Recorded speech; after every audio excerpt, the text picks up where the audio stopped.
NBA. Right now, we have to play a round of fill in the blank. Steve Smith joined a long list of athletes that are calling it quits at the end of 2016. Listen to some of these names: Peyton Manning, Kobe Bryant, Tim Duncan, Michael Phelps.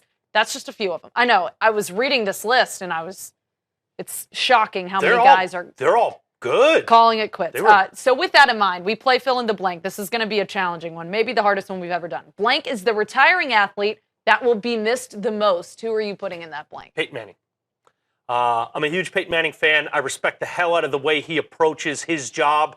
I think it's inspiring to look at Peyton Manning, who, really it comes from football, especially quarterbacking royalty, yet it never stopped him from working harder than anybody. And for a lot of people, that sort of silver spoon mentality has you fall short of your goals. Peyton was never going to fall short of his goals because he was always going to work harder than everybody else in the room.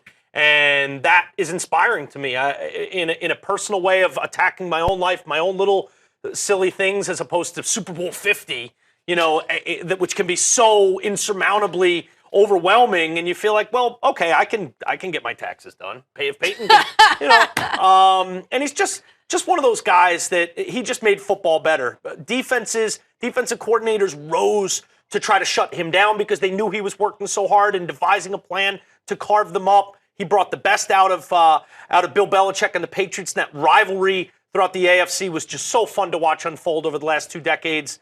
And he's the kind of person too that has made me laugh over the years with his, as serious he is about his craft.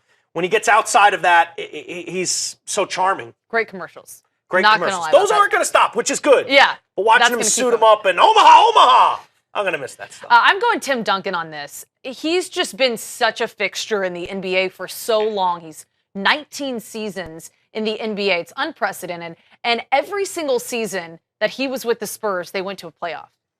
That's unreal. He won championships in 3 decades, and 90s, the aughts, the teens, whatever we're in now. I started looking at this laundry list of players that are retiring that we have to say goodbye to, and there were a lot that I was like, man, I'm going to miss him. Man, I'm going to miss him. I'm going to miss her. Right. But I started writing next to the list, scandal.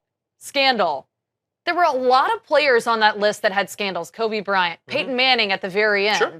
A-Rod at the top of that list. Exactly. Yeah. So I think that's why I went to Tim Duncan. He's been scandal-free his entire career. You saw the ceremony, the way Pop talks about him. It's really hard, not to just love that Spurs team as a whole, but not to love someone like Tim Duncan.